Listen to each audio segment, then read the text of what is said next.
Mali kunnafoni jabarani filɛbagaw an ka foli b'aw ye bi wulada in na an ka portrait de femme jɛmukan sigilen no INA de kɔnɔ n'a bɛɛ b'a wele Institut National des Arts an ka invité o ye mɔgɔ spécial dɔ ye n'ale y'an tanti ye tanti Awa Kone ni bɛɛ b'a wele tanti Awa Jan tanti i ni wula somɔgɔw bɛ di denmisɛnninw bɛ di Ala ka tile yɛrɛ d'ani ma ka sababu ɲuman caman di ka garijɛgɛw lafili ka taa ni ka segin nɔgɔya Ala ka jamana kolo sumaya mina ayiwa aw yɛrɛ b'a dɔn INA lakodɔnnen no ka ban a ma se n k'a fɔ ye artisiw de bɛ bɔ INA kɔnɔna na tanti ye artiste de ye artiste ba de don a ye art plastique de kɛ artiste yɛrɛ yɛrɛ ni y'a fɔ ye a ye fɛn caman kɛ tanti bɛ se musique la a bɛ mascotte dilan a bɛ marionnette dilan a bɛ spectacle kɛ a yɛrɛ bɛna da don a la k'a ɲɛfɔ aw ɲɛna tanti ye dugu caman kɛ a ye Mali dɛmɛ kosɛbɛ n'a ka baaraw ye i bɛ se ka dɔɔni fɔ an ɲɛna tanti Awa Jan ye jɔn ye ne tɔgɔ ye Mawa mais mɔgɔ bɛ wele Awa Jan bɛɛ min dɔn ni Awa Jan de ne tɛ n tɔgɔ yɛrɛ ye Mawa ye ne ye INA kɛ n tilalen INA la sa ne kɔni ma bɔ INA da fɛ sa n taara Kɔtɛba la n ye kapu kɛ fɔlɔ n ye kapu kɛ Kandigi la n kɛlen première ye min kɛlen inspecteur nana fɔ ɲɛna Bakari ko a bɛ fɛ ka maintenir ka kɛ école karamɔgɔ ye n ko ne kɔni tɛ kɛ école karamɔgɔ ye n ko parce que mon papa était un instituteur o y'a sɔrɔ hali enseignant ko tɛ yen nɔ o kɛra temps colonial n ko ma fɛn sɔrɔ ni ne fana nana kɛ lakɔli karamɔgɔ ye n bololankolon tɛna to n tilalen kapu la tuma min na sa n y'a demandé j'ai fait la demande ka na dans le théâtre national n'ale théâtre national n ko nana comme décoratrice mais n b'a fila bɛɛ kɛ parce que ni décor bɛ an bɛ décor kɛ comme décor tɛ kuma bɛɛ ye moi j'ai demandé aux gens du Kɔtɛba bon si je peux jouer avec eux o ko problème t'a la n tun bɛ jouer olu fɛ mais ni décor nana n bɛ n ka décor kɛ n t'a dɔn fana hakili bɛ an sigi la an sigi marionnette fɛn fɛn tun bɛ scène sanfɛ ne de y'a dilan ne de ye a dilan ne ye fɛn caman caman kɛ dɛ parce que ne ye INA kɛ INA basket capitaine kun ye n ye après ça n taalen Kɔtɛba la n tun bɛ jouer Kɔtɛba mɔgɔw fɛ mɔgɔw yɛrɛ tun bɛ ne ni Namori confondu parce que a tun bɛ k'u ɲɛna ko ne ni Namori k'an ye somɔgɔ ma ye Namori Keyita parce que an bɛɛ bɔlen don ɲɔgɔn fɛ donc n'ale jouera n'ale tɛ yen don min na ne bɛ ale ka rôle kɛ bon ni ne bɛ rôle secondaire kɛ ni mɔgɔ tɛ yen nɔ ni o tigi tɛ yen nɔ bon ne tora yen nɔ fo ka taa se sisan ma Kɔtɛba la an ye marionnette kɛ u y'an détaché k'an ka taa marionnette créer parce que Musa Mayiga ninnu tagalen o Monaco Munisiko Monaco olu ye marionnette ye min kɛ u nana fɔ ko k'u ye fɛn dɔ ye k'u bɛ fɛ ka marionnette ni Kɔtɛba fara ɲɔgɔn kan mais après u tilala k'an détaché k'an bila an danna ka Kɔtɛba bila danna an tora yen nɔ Karijige de kɛra an ka directeur fɔlɔ ye après scène nana k'an ka directeur filanan ye Yaya nana k'a ye ani Yaya de taara Inde ɲɔgɔn fɛ après Siratigi min bɛ radio Mali la olu kɛra directeur ye ne ka directeur bɛ na ka na n sɔrɔ mais marionnettiste tɛ ne tɛ kuma o fɛ o comme ne mago tɛ place la n ka sira tɛ place la ne mago bɛ n ka baara de la i y'a faamuya u bɛ na n'u t'a dɔn an bɛ ɲɔgɔn dɛmɛ a la kɛ u bɛ na marionnettiste tɛ u bɛ bila marionnette kunna ne bɛ yen nɔ bon a bɛɛ tiɲɛnen tuma min na u nana fɔ ne ko Awa Jan k'an bɛ fɛ k'o k'i kɛ marionnette directrice ne ko n ko je suis incapable parce que o y'a sɔrɔ ne ka troupe bɛ n bolo ne ko n ko je suis incapable parce que n tɛ se ka fila assurer o ne bɛ n ka voyage kɛ n bɛ n ka spectacle kɛ aw ta tiɲɛnen aw nana ni mɔgɔ wɛrɛw ye olu tɛ marionnette dɔn donc o bɛɛ tiɲɛnen kɔrɔ ko tuma na aw bɛ na ko ne ka kɛ directrice n ko n tɛ se ka kɛ directrice n ko moi je suis incapable n tora ten nɔ an ye voyage caman kɛ kɔrɔ bɛ sigi dɔgɔ biyɛri an ka spectacle fɔlɔ kɛra en 2006 o kun ye Buakɔrɔba wulu le nombre de garçons inscrits est supérieur au nombre de jeunes filles inscrites an taara jouer Soufurulaye parce que conférence dɔ kun bɛ yen nɔ an taara o la ka taa jouer Sofurula ye o tun kun y'an ka spectacle fɔlɔ ye bon o bɔlen kɔfɛ an jouera an nana kɔrɔ wisiki dɔgɔ bière Chacho an ye kɛri bɛɛ kɛ Alassane ka film ba wasa bɛ colonie filɛli kɛ colonie min na ani kolonkalani la le mariage n'est pas consommé ne de y'a installé segere kɔnɔ k'a manipuler ne ni n ka équipe an y'a répétition kɛ INA la pour que ne ka fɛn caman bɛ dilan INA la a kɛ kun ye si les enfants sont curieux ni n bɛ baara kɛ u kana u ka ta sɔrɔ a la mais les enfants ne sont pas curieux min yɛrɛ ka d'u ye dɔrɔn c'est les enfants veulent avoir de l'argent sans pour autant se décarcasser c'est très grave ce sont des partisans de moindre effort sisan denmisɛnninw u tɛ baara fɛ o bɛ wari fɛ o tɛ baara fɛ anw dun ta kun ye fɔlɔfɔlɔ i b'i galabu de k'a ɲini ni m'i galabu i t'a sɔrɔ i bɛ baara kɛ di bon CAN 2002 marionnette fɛn fɛn kun bɛ sur le terrain bɛɛ kunkolo dilanna INA kɔnɔ yan parce que u taara ka taa mɔgɔw ɲini ko jɔn bɛ se ka kɛ u mana se n ma k'o k'o kɛ parce que ne ye muso ye bon o tɛ n jate o tigi b'a fɔ ko ne tɛ se ka nin kɛ dɛ mɔgɔ kelen bɛ se ka nin kɛ ni Awajan ye et c'était la même chose aussi colonie manipulée la u y'a mɔgɔ ɲini u yɛrɛ sɔrɔ u taara fɔ Jalakɔrɔji ka taa marionnettesiw ɲini bɛɛ ko k'u tɛ se ka kɛ u seginna ka na yan u ko Awajan an b'i bila an ka baara la k'i ka wari d'i ma n'o tɛ i tɛ sɔn foyi ma parce que ko modèle dɔ bɛ ne tɛ don da fɛ o j'aime travailler mais il y a de ces choses je n'aime pas ni n tɛ min fɛ n t'o fɛ i y'a faamuya ne ye baara kɛ avec les jardins d'enfants caman ka tila tuguni ka denmisɛnninw former hali ACCET o élément u taara Burkina ka taa formation kɛ donc ça n'a pas tellement reçu na ka na ne fɛ yan nɔ ne ye formation k'o kun c'est Sangare qui a été le seul marionnettiste parce que ale grande marionnette dɔ dilan k'o tɔgɔ da ko Awajan o bɛ ACCET la n t'a dɔn fana aw y'a ye ne kɔni ye ko caman kɛ parce que nin bɛɛ la n kun bɛ dojo la je suis Shotokan awa ne tun bɛ n ka sport kɛ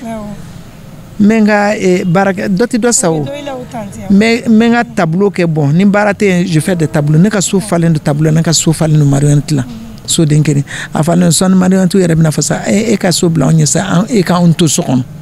i y'a faamuya ni mɔgɔ tɛ fɛn sɔrɔ fɛn na i tɛ fɛn sɔrɔ fɛn na n'o tɛ ne ye baara caman kɛ dɛ j'ai apporté ma construction de briques à l'édifice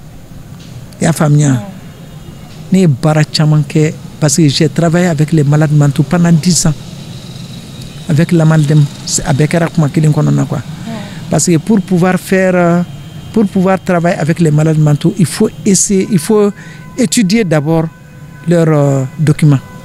k'a lajɛ bana jumɛn de y'u minɛ a y'u sɔrɔ cogo di aw b'o an ye 3 mois de kɛ an b'o kalan kɛ n'an taara u bɛ document bɔ k'a to donc an b'a lajɛ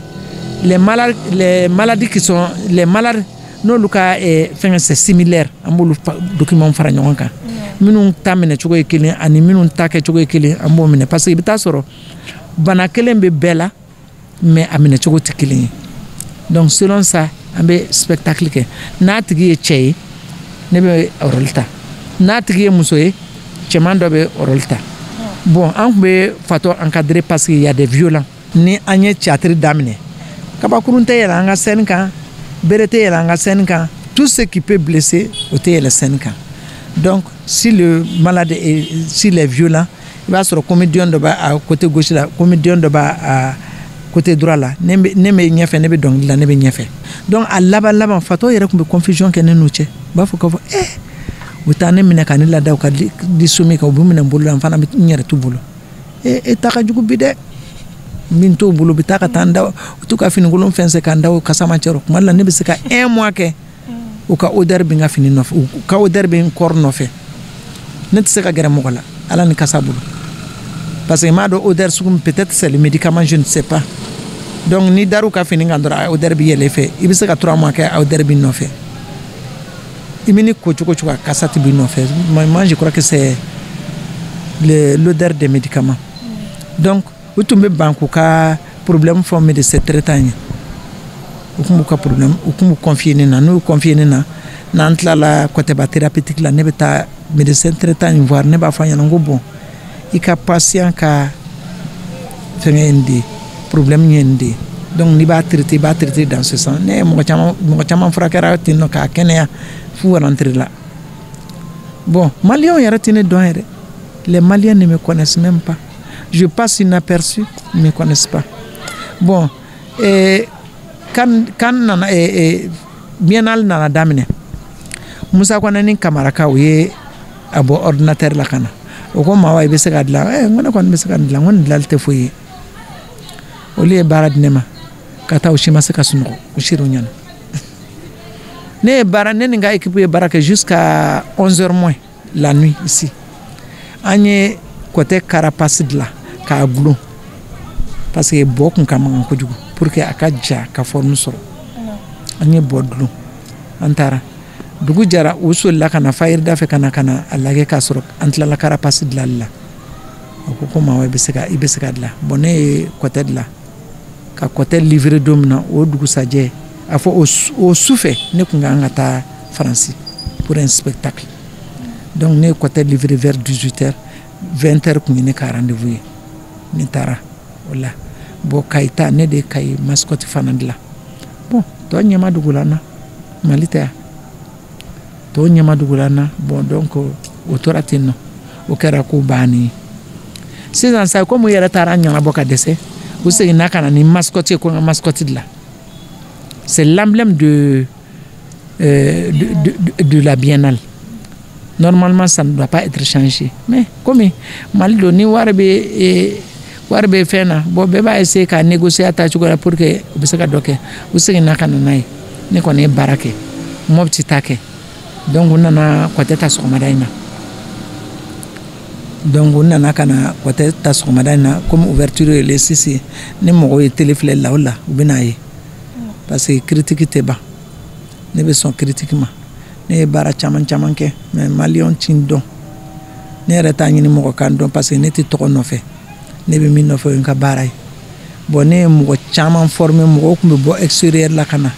an b'u former INA la an bɛ bɔgɔlandaw kɛ an bɛ masques dilan an bɛ marionnettes kɛ an bɛ spectacle kɛ bon ne taara Europe fana o kelen don an bɛ baara kɛ avec les maternelles an bɛ baara kɛ avec les jardins d'enfants an b'a kɛ avec les collégiens an b'a kɛ avec les médecins an b'a kɛ fana avec les personnes âgées ka marionnettes comme olu tɛ se ka papier mâché fɛngɛ laine na ne bɛ fɛn bɛɛ dilan laine na les animaux les oiseaux les personnages ne b'a bɛɛ dilan laine na personnages ta bɛ kɛ ten nɔ donc o ma kɛ an ye minnu dilan en fonction de ce que nous avons fabriqué an bɛ spectacle b'o kɔnɔ thème bɛ bɔ marionnette ni masque dilanlenw kɔnɔ donc avec les maternelles c'est la même chose an bɛ conte k'u ye an b'u dege marionnette fɛngɛ dilan la a tɔgɔ bɔlen kɔnɔ masque dilan la denmisɛnninw kɔni ka fɛn ko ni mɔgɔ wɛrɛ ta tɛ kelen ye donc baara caman kɛra ne yɛrɛ ye voyage caman kɛ ni n kun tɛ artiste ye o tɛ sɔrɔ parce que ne yɛrɛ n taara ne ka voyage laban kɛra dans les Azurs Danemark o kɛra ne ka voyage laban ye parce que ne nana dɔrɔn o ni a y'a ka fɛn bɛnna donc ne ma bouger bilen mɔgɔ ma ɲininka min bɛ n kun vraiment mɔgɔ ɲininka min bɛ mɔgɔ kun parce que dɔ kɛra koyi fɔlɔfɔlɔ an kun bɛ baara kɛ an galabulen don bon sisan bana nana an sɛgɛn kɛra donc an karakaralen don sisan donc foyi t'an bolo parce que ne yɛrɛ ye n ka taa ni ka segu kɛ ka n jija ka du min jɔ u y'o bɔsi n na u y'o du bɔsi n na o du filɛ nin ye Sɔkɔrɔji a fila nɔrɔlen don ɲɔgɔn na u y'a minɛ n na parce que se b'u ye u ye n ka yɔrɔ bɔsi n na o y'a sɔrɔ n ka kɔlɔbɛ ka kan ka so jɔ juru dala dugumakolo la k'a suma k'a di ne ma parce que moi j'avais l'idée que ni n tun y'a sɔrɔ k'a kɛ habitation ye k'a kɛ k'a fila tugu n tun y'a fila tugu ɲɔgɔn na n bɛ dɔ kɛ salle de nka n tun ko n bɛ musée dilan n ko mais dans le centre musée côté bɛ k'a la quoi o fɛnw bɛ n bolo so ne ka so falen don soden kelen a falen don sɔɔni marionnettes ni masques ni fɛnw bɛ na gɛn ka bɔ ani tableau baden de bɛ ne bolo so n yɛrɛ y'a ye sa komi fɛn tɛ san na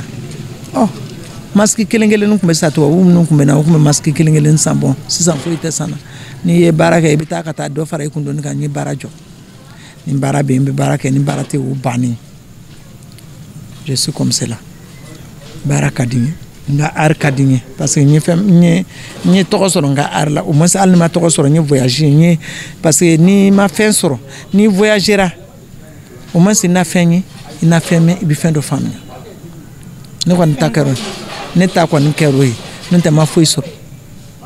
parce que n bɛ n sen na so tɛ n bolo centre tɛ n bolo n taara radio so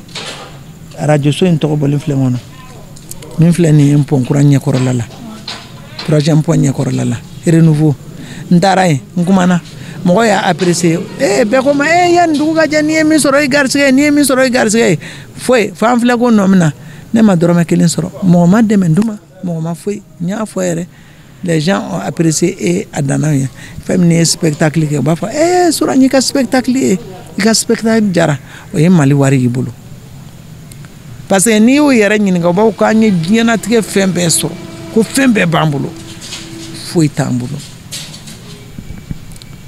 l'artiste malien n'a rien et il n'est même pas récompensé n'o tɛ ni mɔgɔ kun kan ka fɛrɛ art la ne de kun kan ka fɛrɛ art la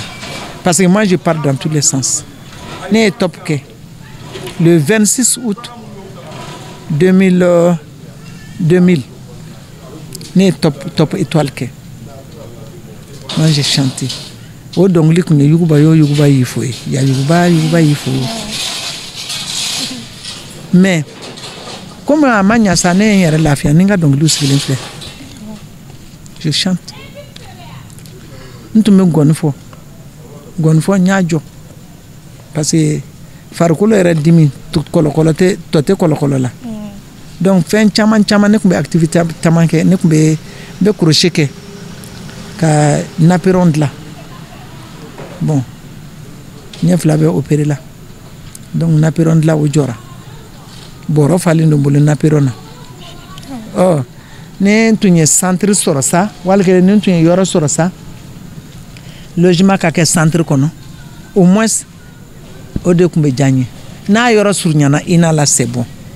ni centre ni kɔni surunyana ina la c'est bon parce que je veux que les enfants les gens de l'INA apprennent quelque chose de moi sinon ni ne ɲɛ kɔni datugura ne ma dala ni mascotte dilan la bɛ sɔrɔ dɛ ayi dɛ u bɛ fɛn dɔ dilan mɛ u tɛ mascotte dilan ayi u tɛ mascotte kɔni dilan u bɛ fɛn bɛɛ dilan u bɛ fɔ mascotte fana dilali c'est spécial parce que minnu y'a minɛ olu taara dilan carton na dɔw taara dilan carton na Segu ta dilala carton na Sikaso ta i ɲɛ b'o la yan i ɲɛ b'o giriman nɛgɛ giriman de b'o kɔnɔ ne bɛ n ka mascotte dilan ni bɔ ani chiffon ni fini ye i b'a ta i bɛ boli n'a ye fɔ yɔrɔ min ka di ye i t'i sɛgɛn i t'i tɔɔrɔ donc c'est différent si les enfants n'apprennent rien de moi ni ɲɛ datugura don min na o t'o bannen ni n sara don min na o t'o bannen nka ni n sara o kana n décorer walayi n y'a ɲini u fɛ o kana n décorer parce que yanni ka jɛgɛjalan kɛ ka su fifɛ a d'a ma a ka dunba o b'a si caya ne bɛ n ka taa ni ka segin na ina la don ko don ne bɛ na ina la ne yɛrɛ ma deli ka don bila ina kɔ n'i ye ne kɛlen ka don bila ina kɔ c'est que ne bɛ voyage la n'o tɛ ne bɛ na don ko don a mana kɛ cogo cogo ni ne nana ina la j'ai un petit quelque chose à faire mais ina la nali tɛ parce que ina na nali ka d'an ye on veut que les enfants apprennent quelque chose sinon an taara Inde ne taara ne mɛrɛn kun bɛ ye a bolo à peu près 3 à 4 mètres bɛɛ banna k'a don mais an bɛ taa Mali représenter moi j'étais obligé k'a don cɛw bɛɛ banna k'a don ne ko k'a donna mɛrɛn donna na ko c'est 10 minutes est-ce que i b'a dɔn ne ye 2 heures de temps de kɛ mɛrɛn kɔrɔ ka ne bana u taara butelini fitini dɔ ɲini a tɛ tɛmɛ nin kan o buteli fitini ka na ko ne kan waraka ne ye waraka ne ye mase u ye ne mase n'a ye k'a kɛ komi ne ma deli ka dimi yɛrɛ ɲɛ na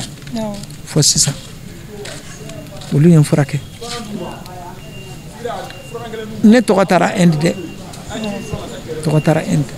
ne ye yɔrɔ caman kɛ n ye Allemagne kɛ n ye Suisse kɛ k'o fasinaki kɛ ka masque dilan n ka masque tora yen musée la u ye masque bɛɛ minɛ ne ka équipe ka masque bɛɛ minɛ k'a bɛɛ bila musée la k'u bɛ fɛ ko k'a to musée la ko parce que j'ai été la seule femme la seule africaine min nana fasinaki kɛ k'a ka clique dilan clique c'est quoi son groupe n ye fasinaki kɛ k'a ban pewu o diyara olu ye bon Allemagne ne tun bɛ taa Allemagne parce que Allemagne ni Suisse nɔrɔlen don ɲɔgɔn na ne bɛ taa expo kɛ ni n terimuso Mireille grâce à elle ne n'o bɛ taa ka taa u bɛ expo kɛ ne bɛ animation k'o kɔrɔ n bɛ spectacle k'a kɔrɔ donc ma vie c'est comme cela quoi maintenant je n'ai rien et je ne fais rien ni baara bɛ yen n b'a kɛ ni baara tɛ min yɛrɛ lafiya ka n da kan ka sunɔgɔ kɛ je récupère o de Ala sago a sago kuma caman fɔra sa. I caman fɔ tanti u b'a fɔ cogo min na ko mɛ dan ye mɛ tigila ye tanti filɛ ka kuma caman ɲɛfɔ an ɲɛna ne yɛrɛ b'a jateminɛ ko tanti ka baara a bɛ na fɔ sanjikɔrɔ wɔsi mais an minnu bɛ kɛnɛma n'an b'a filɛ depuis an denmisɛnninama an bɛ tanti ka œuvre lajɛ télé la an bɛ yɛlɛ mais an t'a dɔn mɔgɔ min don i n'a fɔ produikɛla tolilen ani kɔrɔ wisiki ninnu an denmisɛnninama ayiwa ani sigarɛti an bɛɛ kun b'o lajɛ an bɛ yɛlɛ faso danbe olu bɛɛ b'a la ka tila ka fara biennale emblème tanti de b'a fana dilan donc a ye ko caman kɛ dɛ a ye prix caman fana ta hali ANOV l'eau et assainissement prix tanti de y'a to ni maliyɛnw y'a sɔrɔ tanti i bɛ se k'o ɲɛfɔ an ye dɔɔni wa. ANOV Janɛ de nana ni ko n y'a dɔn Janɛ de taara fɛn ye k'a bɛ papier mâché kɛ k'ale de bɛ papier mâché kɛ o y'a marché minɛ ka na di ne ma ka a thème fɔ ne ɲɛna ne fana y'a lajɛ sa ne ye n kun dama nasuma ka grande femme saba dilan identique parce que c'est la même personne o de mɔgɔ kelen don mais les trois femmes représentent une femme a sigilen bɛ yɔrɔ de la a bɛ ka sin di den ma y'a dɔn fɔlɔfɔlɔ mɔgɔw ni k'a sɔrɔ an bɛ taa ji ta kɔlɔn na fɔlɔfɔlɔ mɔgɔ a bɛ t'i sigi fɔlɔ ka sin di den ma fɔlɔ ka sɔrɔ ka den bamu ka ji bɔ kɔlɔn na ka ji ɲun a kun ka to ka taa so bon ne hakili kɔni y'o ye ne ye baara kɛ dans ce sens ne ye muso sigi a bɛ ka sin di a den ma après a y'a ka filen fa parce que n y'a kɛ ni filen ma sɔn ka kɛ ni son ye dɛ n m'a kɛ ni dɔwɛrɛ n y'a kɛ ni filen ye parce que fɔlɔfɔlɔ ji tun bɛ taa soit bara ou bien filen ji tun bɛ taa n'o de ye donc ne ye filen de ta après a tilalen sin dili ma den ma tuma min na a ye ci bɔ kɔlɔn na sisan ka den bamakɔ kɔ la a bɛ ka ji ɲun o ye deuxième personne troisième personne a kɛlen bɛ ka ji ɲun a kun jurufilen dulonnen don a bolo la a den bamunen don a kɔ la a taatɔ la don le Mali a été premier mais a diplôme ye marbre de ye a diplôme ye marbre ye marbre nin yira ne na ne ko n b'a ta o ko ne ma ko ne tɛ se ka ta ko c'est pour le Mali ko kuma na ko ne ko ma ko i komi Mali ta ye sa aw t'a lajɛ a ka attestation di ne ma u ye attestation di ne ma o kɛra ne sɔrɔ ye. An filɛbagaw i n'a kɔnɔna na an ye mɔgɔ damadama dɔn minnu bɛ tanti dɔn kosɛbɛ depuis a ka baara daminɛ olu ye témoignage minnu sɔrɔ an bɛna o yira u la aw k'o filɛ. Ne ye Adama Jawara ye ne tɛ artiste ye dɛ mais ne ye artiste kanubaga ye n ye artiste caman olu ka témoignage kɛra an ɲɛna ne ka so yɛrɛ de bɛ INA kɛrɛfɛ donc de b'anw fitinin an bɛ INA kɔnɔ yan mais i komi aw nana témoignage la maa wa ko ne ka ko la n'o ye Awajan ye baara caman kɛ artiste complet de don a ye art plastique kɛ dramaturgie a b'o la marionnette a b'o fɛnɛ kɛ donc a bɛ fɛn caman de kɛ a ye formation caman kɛ mɔgɔw kun yan a ye seko kɛ Maliko la jardin d'enfants fɔlɔ depuis san jan a ka ca san 30 ye san 30 ni kɔ jan Francis Jardin d'enfants kun mena fɛnw d'a ma a b'olu ka formation k'u ye a b'u dɛmɛ Mali yɛrɛ jardin d'enfants a kun bɛ pigeonniw ni yɔrɔ wɛrɛw a bɛ taa cours d'u ma a bɛ catiriw ni fɛnw k'u kun i y'a ye bon n'o fana bɔra la hali a tɔgɔ bɛ taa fatɔw Ponge Kabano la a kun bɛ formation kɛ fatɔw kun tellement que fatɔw yɛrɛ c'est-à-dire u kun bɛ maawa yɛrɛ kɔnɔ a ka na n'a nana tellement que u bɛ mɛn à l'aise u ka problème bɛɛ a b'u ka problème bɛɛ dɔn a bɛ tila k'a fɔ u ka professeurs ye nin de bɛ nin na nin de bɛ nin na nin ka blocage ye nin a y'olu bɛɛ kɛ bon Mali yɛrɛ kɔnɔ Mali kɔ kan a bɔra ka taa Mali kunna wolo fɛn caman na n'o dɔw ye sadara catiriw ye ani marionnettes bon muso yɛrɛ ka kɛ sadara masque la ale yɛrɛ de dɔnnen don kosɛbɛ muso bon an kɔni bɛ muso kelen de dɔn mun bɛ masque kɛ n'o ye marionnette ye n'o ye ale yɛrɛ ye kan 2002 la a ye fɛn caman k'o fana la a y'o baara kɛ sadara ouverture la i ye fɛn o fɛn kuluni ni fɛn ninnu ale de y'a bɛɛ dilan donc ni artiste ba artiste complet kuma dɔw la n'i y'a sigilen i bɛna ɲininkali k'a yɛrɛ la donc dabaliban ko do quoi ne yɛrɛ bɛ n ka avis fɔ Mali ariko la sadara artistes kan ka dɛmɛ ni yɛrɛ ye maawa ye ka fɔlɔlama ye ka sisanama ye i dabali bɛ ban a fɔlɔ galabu mun kun b'a la a ye mun kɛ Mali ko la fɛn dɔ de kan ka ɲini ka d'a ma pour que k'a récompenser quoi o y'anw ka hakilina ye tel que centre dɔ nin man ka bin tan nin man ka taa tan fɛn dɔ de kan ka di nin ma a ka denmisɛnninw former taala mun b'a la a k'a don mɔgɔ wɛrɛw la sinon ni nin taara tan a bɛ kɛ tiɲɛniba de o y'anw ka hakilina ye quoi puisque Mali kɔnɔ an b'a ye kuma caman mɔgɔ salen de o bɛ taa c'est-à-dire médaille d'i ma donc an kɔni an ka weleweleda ye ala kana nin bɔ an bolo ka sɔrɔ c'est-à-dire u ma centre dɔ d'a ma a ka dɔw former a muso cɛsirilen a ka muso caman former k'u cɛsiri i b'a fɔ k'a yɛrɛ sinon ni nin taara tan a ma nɔgɔn quoi maawa ko ne bɛɛ b'a dɔn yan hali soutenances la a ye mɔgɔw dɛmɛ kosɛbɛ u bɛna n'u ka mémoires ye a kan ka mun fɔ mun ye a b'o f'u ye donc kuma n'a janyara a bɛ goya dɔɔnin filimu caman na a b'a la mais peut-être a yɛrɛ ka témoignage la a yɛrɛ bɛ se ka kuma fɔ i komi kuma a man ka janya kosɛbɛ bref n ye damadɔninw ta k'o fɔ san dɔ la yɛrɛ Allemagne ka ambassadeur ou bien consul o nana Awajan ɲini yan a nalen anw sigilen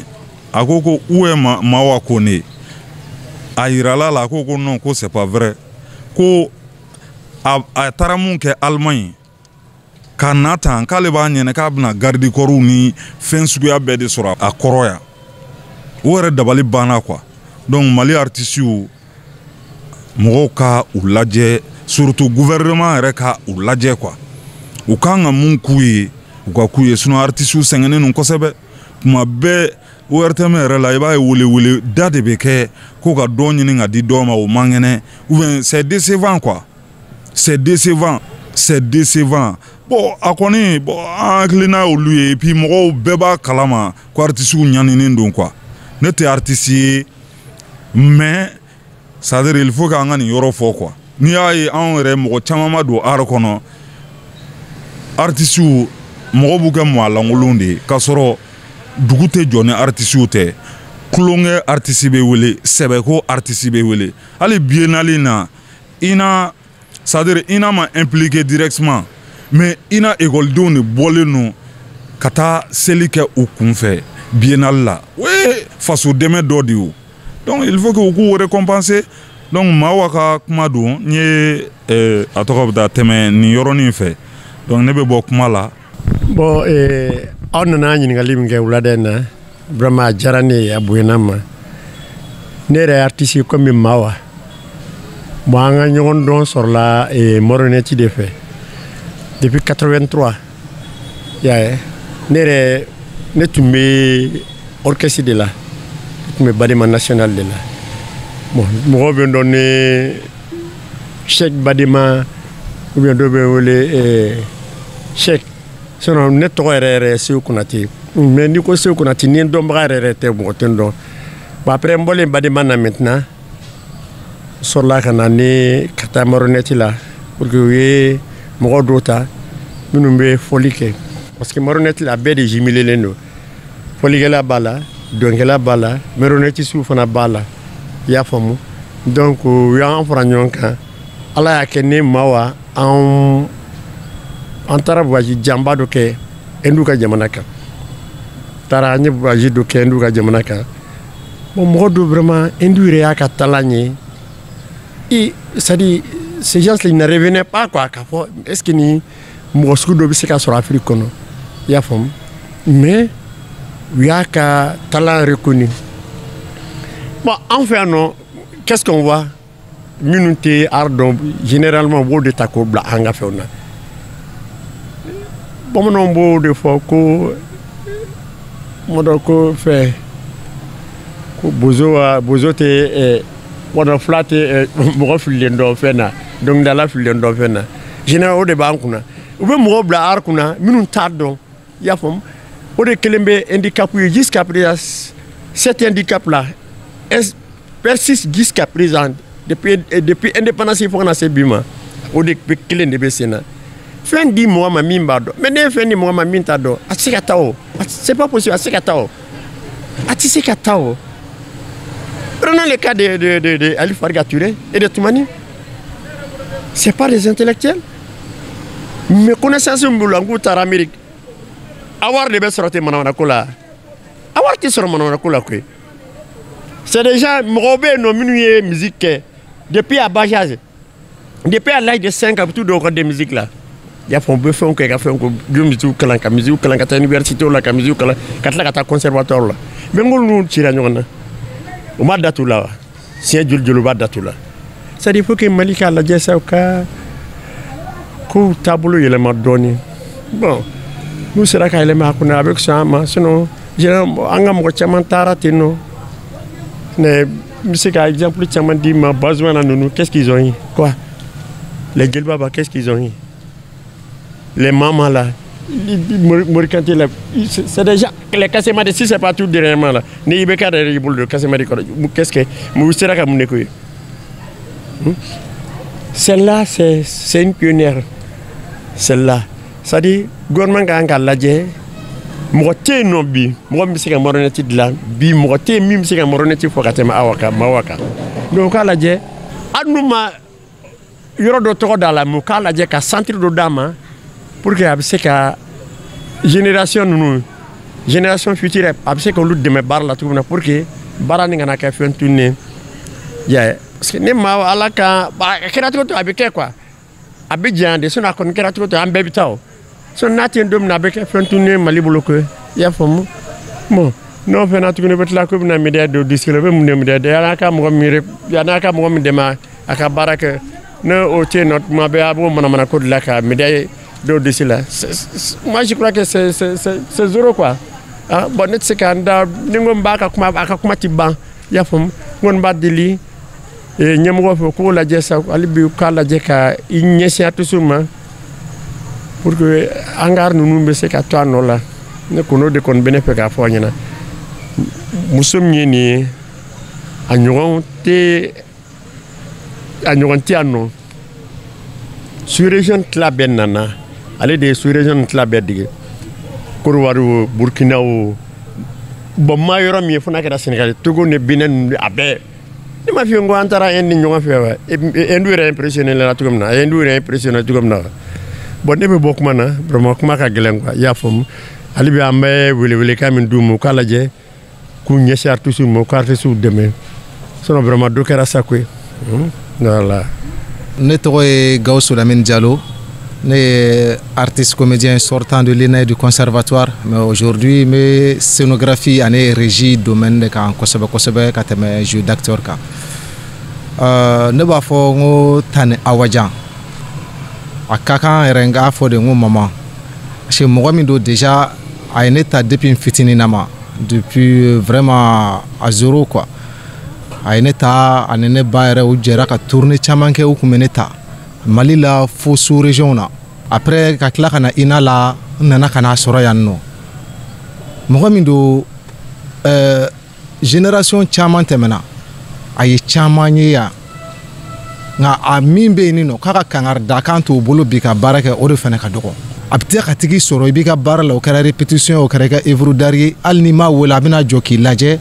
a b'a lajɛ fili bɛ ɲini ka na don yɔrɔ min na i bolo a b'a fɔ ale hakili la n'i y'a kɛ tan a bɛ ɲa et pourtant n'i dun fana y'a lamɛn k'a k'a ta ye i b'a ye a bɛ ɲa a tɛ mɔgɔ to i yɛrɛ ma mɔgɔ ma kɔngɔ a ɲɛna yan mɔgɔ ma minɔgɔ a ɲɛna yan en tout cas kabiri don min na n y'a dɔn fo bi ka bɔ 2006 la ka se bi ma o ma kɛ ne ɲɛna yan ka tɛmɛ o bɛɛ lajɛlen kan ne y'a mɛn n ka musokɔrɔba yɔrɔ ko elle est la première femme marionnettiste au Mali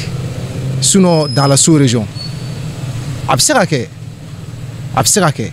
nka ne kɔni bɛ mɔgɔ kelen min fana dɔn sani n ka mɔgɔ wɛrɛ dɔn ni marionnette ye o kɛra cɛman o kɛra musoman ye o de ye Mawa Kone Tani Awajan ne bɛ se k'o fɔ bi an bɛ tila ka na tɛmɛ o bɛɛ lajɛlen kan a n'a ka compagnon de tout le temps Tani Ɲangira ni fila ni y'u ye jɛra ka marionnette min labaara i ye i bɛ Ala kale ko nin tɛ musow ka baara kɛ n'o ye u bɛ musoya diya don musow la u bɛ courage di muso tɔw ma hali a bɛna taga côté kelen-kelen min ye biennale la ɲina u ka baara kɛ n'o don Tani Awajan n bɛ tila ka bɔ yen tuguni n bɛna se ne yɛrɛ kelen ne a cɛla rapport ma n kelen pewu n ma mɔgɔ wɛrɛ fɔ dɛ a ma ne ye fili sira kan k'an to yen hali n m'a ɲininka fɛn mu dɔw la mais a y'a ye k'a fɔ n ka hakilina bɛ fɛ ka taga sira fɛ a kumana an fɛ karisa gɔni kala i k'a fara i boloda la a ka ɲi i ka art ma karisa n'i ye mɔgɔw ye baara la gɛrɛ u la a ka ɲi i ka art ma o ye n kelen a n'a kelen depuis min ekɔli la 2006 ka se bi ma wa n mana tunu a la tile kelen tile fila n'a ma n sɔrɔ telefɔni na a bɛ mɔgɔw ɲininka karisa bɛ min Gawusu bɛ min ne famana k'a ye o de bɛ ne n'a cɛ donc je peux dire que c'est un être social et sociable a bɛ mɔgɔw fɛ a bɛ mɔgɔw ka ko la baarakɛɲɔgɔnya dɔrɔn tɛ sabula ne b'a ye ka baara kɛ n bɛ jɔ k'a filɛ mais après n bɛ tɛmɛ puisque n tɛ fɛngɛ dɔn kosɛbɛ marionnette dɔn kosɛbɛ mais n bɛ jɔ u fɛ kuma caman ka filɛli kɛ n bɛ tɛmɛ mais n bɛ fɛn kelen fɔ bi k'a gɛlɛya ale kelen tɛ artiste mɔgɔkɔrɔba caman don ka welewelemada kɛ kɔfilɛ ka kɛ u caman na u k'u filɛ Awajan ye dɔɔni dan ye Tani Awajan dɔɔni dan don n ka faamuyali la marionnette kunda n bɛ fɛn dɔ fɔ bi n tɛ technique bɛɛ dɔn nka n b'a dɔn Mali la fo Bobo n delila k'a mɛn papier mâché o magi de bɛ musokɔrɔba in bolo a bɛ papier mâché dɔ ye ko fɛn wɛrɛ n'a ye masque dilan i jɔli i dabali bɛ ban hali Ala ma taa mɔgɔ dɔw nana ka na kɛ sigiya kɛrɛfɛ dama a y'u bɛɛ lajɛlen bolo don baara in na nka bi a filɛ ne ka laɲini kɔni ye kɔfilɛ ka kɛ u bɛɛ lajɛlen na kɔfilɛ ka kɛ a la a ka technique caman b'a bolo hali k'a dan master classe ma ekɔliso in na INA la o conservatoire la o a ka taga master classe kɛ ekɔlidenw kunna nin bɛɛ bi fo nka n'a sɔrɔla fɛnɛ k'a yɛrɛ tɔgɔla yɔrɔ sɔrɔ min na a bɛna ka dɔɔni bila en valeur ka tila k'a transmet ekɔliden wɛrɛw ma ne bolo o de ɲɔgɔn tɛ hali bi Ala k'an bɛɛ lajɛlen ni hɛrɛ bɛɛ Ala ka hɛrɛ k'an n'aw ye a tanti ye ko caman kɛ an yɛrɛ n'an ko k'an ma bɛɛ fɔ bi an tɛ b'a la an bɛna don wɛrɛ tuguni ni Ala sɔnna a ma awɔ Ala ka sijan ni kɛnɛya d'an n'aw bɛɛ lajɛlen ma Ala ka sijan ni kɛnɛya di parce que fɛn bɛ mɔgɔ la i ta tɛ min ye bi kɔni ne man kɛnɛ bɔ a tɛ n bali ka baara la parce que kɔ bɛ n dimi tɔgɔ bɛ n dimi sen bɛ n dimi dimi bɛ dugumala in na dɔrɔn ne ka jigin n'o tɛ n yɛrɛ sanfɛla foyi tɛ sanfɛla in na o de kama n sera ka mascotte dilan n sigilen bɛ fɛn bɛɛ ɲɛnabɔ parce que ɲɛ ma tiɲɛ ngolo ma tiɲɛ o de y'a to mascotte in dilanla mais n'u ka kegun u bɛ na mascotte camanba de dilan ka taa bila parce que a fɔra chaque région doit faire le défilé de la biennale avec son mascotte. Yann Kanenya Datugu. Vous voyez qu'un magasin de la sa, un mascotte de la kata mascotte blaino. Au magasin nous magosarama, ou betata, nous là-bas dondala, ou be mascotte de la baragne kadese. Tena magosroka ke passé. Ali neni minu yarebe mascotte de la. Olu tibaraka foni nena. Parce que ba kutise. Beni donkodo beni sekudo. Ya famille. Maintenant tara ne spectacle que dans les azurs. Dans les marques. Dans les azurs. Ne spectacle que Europe ani Afrique. Parce que on met Jean-Pierre Genganika festival là. Donc au Burkina, ça c'était chaque année. Oh, oui, nous travaillons dans la Migale. Nous avons un festival là parce que nous avons fait des bifembe pour Janfa. Ni un Janfa quoi ni chien gelen quoi ni. Dis-toi que n'était qu'à fouiller kebli. Il ka fouiller n'ta kebli. Mon dama miena Janfa ni muna nuka bara nuko konga barake. Ma faut connaître que barake. Mingan na utikonoa. Hein? Il n'y a pas soina. Aka fawar la fawar katama kabo ka klebe boloke ba dinema ne ba fonti ka barake parce que moi je tiens à ma dignité, je tiens à ma personnalité. Enembe ka barake ne metra e de bina netra e war ditola e munana noyi baraka dike na war sura kadanyike na ma fendama aga na ke ko ware yere ti boloke abibulu iba kuma nyam mamuna. Moi, je suis la seule femme marionnette somalienne qui ne peut pas marquer là. Faut que tu aies chapeau bonnet. Faut que tu aies foula bonnet. Wakila kone dongo tigi ne bango ne tufui do bafu. Muso do tigi moko kanga stroni. Est-ce que baro chao kumbesarane ni? Ne bango ne tufui do kui. Ne tu ne do ko marionnette kadi endro marionnette ka kote. Kone tene ke bansa parce que oluba ko ni be marionnette ke be tasoro donc were bila courage do ani baraka chuya ke wiya baradio kun feto kote mo nyana de kafo ko lo be wuluda kama men ya di da yere ba do mindo mun tanye doke maliko ina de ni ne kunga nga fen sora sabi asora ne fen be kumbe kene awo kone bulu me foi timbulu foi radio mali journaliste olu ene interview fo ka de se kuma be kumina kana interview nga kana ntora interview la sa ndena fen sora abentoro kuma be ne ka fen do kumbuka page kono laba uyere na naista fen ta soro olu te fen soro ne te fen soro sa ambe da kulo jara sa be lafia. D'accord. Tanti amna sanga émission labama menyani ikiga kuma laban fo ne be fe iga conseil ni no di idemsoma minu sigile meso ute foila ika doni funyena minu sigile ndo so ne ba beta kenye ba kuno nunte ni wulila ni doke wode kapsa mon fi marqué chuku. Il y a pas de sous-métier, il y a des sortes gens. Ni willa ni doke ni fon ngini ibanya so. Ni maseka jagoke. Kalali dege. E muso fenyu. Parce que folo ni akli bala an ko second cycle lakumna. École maître couturier ko mambulu. Finingolo ni bebe bolo. Abe jour ke abe point de tiju ke nyal o metro table o lutalindo o chamantara retet la o école so datgura suna école suk mesegu am so ko me former no bena kana enseignement ménager ka anku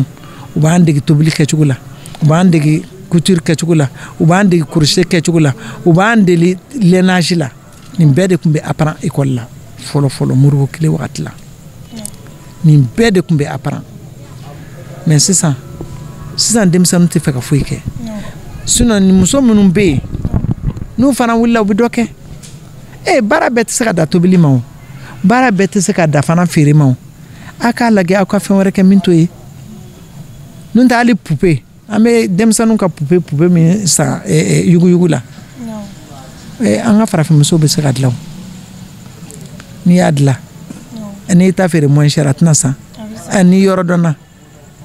a fɔ i tɛna ka nafolo sɔrɔ a la a daminɛbaliya de ka gɛlɛn n'o tɛ n'i y'a daminɛ ka ban ni mɔgɔ y'i yɔrɔ dɔn mɔgɔ bɛ taa sa i fɛ o i ka baara ɲuman kɛ dɔrɔn nka ne b'a ɲini muso bɛɛ fɛ da ka sunɔgɔ k'o dabila diɲɛ selen don yɔrɔ dɔ la sisan da ka sunɔgɔ kan ka dabila i k'a ɲɛɲini i yɛrɛ ye ka se ka dɔ k'i yɛrɛ ye mɔgɔ bɛ dɔ k'i yɛrɛ ye i tɛ kɛ mɔgɔ ka jɔn ye mais mɔn don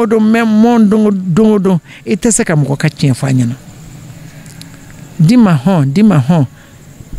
hɔn même est fatigué merci même est fatigué i y'a faamuya n'i ye dɔ k'i yɛrɛ ye i bɛ dɔ sɔrɔ ne kɔni b'a ɲini an balimamusow fɛ u ka wuli k'u cɛsiri u ka wuli ka apprentissage kɛ couture bɛ yen fɛn wɛrɛw bɛ yen nɔ min tɛ nin si ye musow bɛ se ka apprendre ani cɛw tɛ kelen dɛ mais cɛw bɛ baara min kɛ bi musow bɛ se ka dɔ k'aro mais musow kana sigi k'u bolo fila da u sen kan ko cɛ ka nasɔngɔ di dɔrɔn cɛ ka nasɔngɔ di pari wari sara mana se ni cɛ y'o di ni denmisɛnninw ka wari na cɛ k'o di cɛ laban bɛ timinangoya mais n'aw ye ɲɔgɔn dɛmɛ a la n'aw ye ɲɔgɔn dɛmɛ so dépense la fɛn min mɔgɔ si tɛ kuma mɔgɔ si tɛ sɛgɛn mɔgɔ si tɛ tɔɔrɔ ne kɔni b'a ɲini an balimamusow fɛ an'an denmusow fɛ bɛɛ tɛ kalan école la wa bɛɛ tɛ bureaucrate ye bɛɛ tɛ se ka kɛ bureaucrate ye i b'i degi fɛn dɔ la hali kɔnɔntɔn bɛɛ ye dɔ ye i bɛ se k'i degi fɛn dɔ la ka invention kɛ ne yɛrɛ tun bɛ sac bɛ ne bolo so kɔnɔ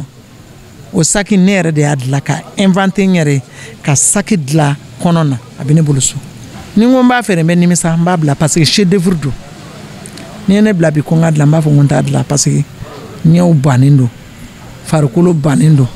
donc n tɛ se ka baara caman kɛ i bɛ se k'o kɛ sac la mɔgɔ bɛ se ka perle kɛ ka sac dilan il faut être un peu intelligent il faut chercher un peu seulement n'i y'o ɲini dɔrɔn i b'a ɲɛdɔn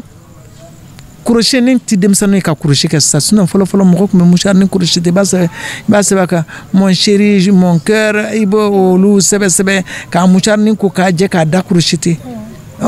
i b'o lajɛ i b'o di i tɔnkɛri i b'a sɔrɔ i b'a di min ma yɛrɛ o yɛrɛ ɲɛ t'i la yɛrɛ i b'a kuru k'a kɛ triangle ye k'o yɔrɔnin bila kɛnɛmana na k'a d'o ma o yɛrɛ o mana o minɛ fo nin cɛ nin fana an tɔɔrɔ sa o y'a sɔrɔ a t'e fɛ yɛrɛ mais quand même e jarabilen don e bɛ ka crochetning kɛ k'a d'a ma o bɛɛ kun ye fɛn ye mais sisan denmisɛnninw t'o si ɲɛdɔn sisan denmisɛnninw ti foyi de kɛ n'i ye denmisɛnninw bila o yɛrɛ ma o bɛɛ tiɲɛna fɔlɔ cɛmisɛnnin ni cɛmisɛnnin ni musomannin tun bɛ to ɲɔgɔn kɛ foyi t'aw ni ɲɔgɔn cɛ bolokuru karisa magana an ka baya la i bɛ tɛgɛ bolokurun kɛ ka kɔ kari a bɛ siɲɛ ta cɛ ni musow tun bɛ siɲɛ ta mais a b'a ka baara kɛ i y'a faamuya o y'a sɔrɔ robinet tɛ yen a bɛ taa ji ɲɔ a kunna fo mɔgɔ kuncɛ bɛ bɔsi ji t'a la i y'a faamuya mais a t'i bali foyi la i b'i ka baara kɛ cogo min ka di i ye an b'a fɔ ne kɔni b'a ɲini denmisɛnninw fɛ surtout musow u ka da ka sunɔgɔ dabila u ka wuli ka dɔ k'u yɛrɛ ye diɲɛ bɛ yɔrɔ min na bi a kɛlen don taɲini ye dɛ taɲini bɛɛ tɛ cɛ ni muso ko ye k'a fɔ k'i bɛ cɛ ɲini taɲini bɛɛ t'o ye dɛ baara kɛ k'i wɔsi o de ye halala ye i mana fɛn o fɛn sɔrɔ k'o don la o de ye halala ye n'o tɛ tɔ bɛɛ sure ne kɔni b'o conseil ɲini u fɛ n'u tɛ min dɔn u ka mɔgɔw ɲininka u yɛrɛ k'u kunkolo kɛ ka baara kɛ ka fɛn dɔw ɲini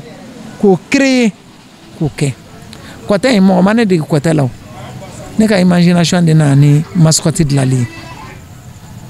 parce que kɔtɛ ne m'a dɔn n b'a dilan fɛn min na n'i ko k'i b'a dilan grillage la a bɛ bonya a bɛ giriya n'i ko i b'a dilan fɛn min na mais bɔ ni chiffon épaisseur dɔgɔmani ani peinture a banna ani ka fini biri a kunna y'a dɔn o ye création ye ne muso bɛɛ bɛ se ka ne ta ɲɔgɔn kɛ muso bɛɛ bɛ se ka marionnette kɛ n'i y'i dege a la i b'a dɔn muso bɛɛ bɛ se ka tableau kɛ parce qu'il y a des autodidactes. Fais bête que fika passer inafeu. Fais bête qui a passé école feu. Fika fendo apprend. Hier ka ngolo ka barake ka fendo nyini ikungula ni yeni faraninka abikeni ni faraninka abikeni a laba ibe fendo so mais na fora ko e ka sigi sokona na ebe sunoko itese ki bade awa itese ki bade me tobilla itese ka foi ke ebi ko ki je ki sunoko mana ni dumuni mona katake laba iteke foi fini ngolo. Tanti yakila an bɛɛ o faamu sisan I bɛ se k'i ka mot de la fin fɔ ani komi an ka ko kuncɛra. Aya ne ka fɛn dilamɔ ye mun ye ina a kana feere a kana tɔnɔmada parce que u tun bɛ ina feereliko la ka taa ina kura dilan ina ye patrimoine de ye fo mɔgɔw k'o dɔn patrimoine tɛ feere o. Minnu b'a fɔ k'u b'a sa u kan ka don kaso la minnu b'a feere ko kuma fɔ u kan ka don kaso la wallahi n'i sera Suisse n'i y'u ka sokɔrɔ ye olu ka sokɔrɔ bɛ rénover de n'i sera France u ka sokɔrɔ bɛ rénover de hali n'a tɔ tolen don pilier dama ye n'i y'a feere ko kuma fɔ k'i sa I bɛ taa kaso la I mana f'i da la don min na I bɛ tila fɔli la dɔrɔn o y'a sɔrɔ I bɛ kaso bon kɔnɔ munna u b'an ka sokɔrɔw feere sokɔrɔ ninnu y'an ka kɔrɔlenw de ye k'a fɔ ko nin de tun bɛ yen fɔlɔ suguba kɔnɔna u y'a bɛɛ feere k'a bɛɛ kɛ étage ye munna gouvernement t'a récupérer munna ina bɛ feere sous région na ina bɛ yan Côte d'Ivoire ta jɔra ne ɲɛna ne tun bɛ fɛ ka to Côte d'Ivoire ne fa de ye n lana sinon olu ta jɔra ne tun bɛ fɛ ka n ka demande ladon ne nana. Bon ne bɛ min ɲini dɔrɔn aw yɛrɛ min ye radio baarakɛlaw journalistes Ala ka sija ni kɛnɛya di an n'aw bɛɛ lajɛlen ma k'aw bolo mɛn aw ka ca la ka ɛrɛw dayɛlɛ k'a caya ka sababu ɲuman caman di ka garijɛgɛw lafelen ka miliyɔn don aw bolo komi an ma fɛn sɔrɔ n'aw y'o sɔrɔ sa aw tɛ taa an da turu sɛ woro mɔlen ni saga woro mɔlen na an k'o dun k'an da muguba n'an ma fɛn sɔrɔ Ala ka sɔrɔ k'aw ye Ala ka garijɛgɛ ɲuman d'aw ma ka sababu ɲuman caman di ka cɛ ni muso da aw ma ka fɛn bɔrɔ min ka fisa u ye ka ɛrɛw dayɛlɛ k'a caya ka diɲɛmɔgɔ ɲɛmalɔ ma diɲɛmɔgɔ k'aw bonya k'aw karama k'aw jabulen to k'aw suturalen to k'aw ni diɲɛmɔgɔ ɲuman bɛ k'o karabaw ye fɔ sago fɔ dingo k'aw jugu cɛman n'a musoman k'u malo ka cɛmanw ka kurusi cɛmancɛ pɛrɛn ka musoman ka finibere kunna ka ɛrɛw dayɛlɛ k'a caya ka sɔrɔw jidi ka banaw nagasi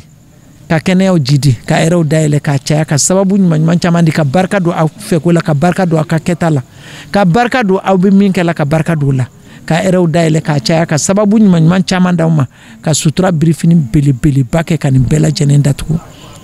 o de ye n ka kuma la n bɔra kuma na. Ayiwa an filɛbagaw ne yɛrɛ nisɔndiyalenba don bi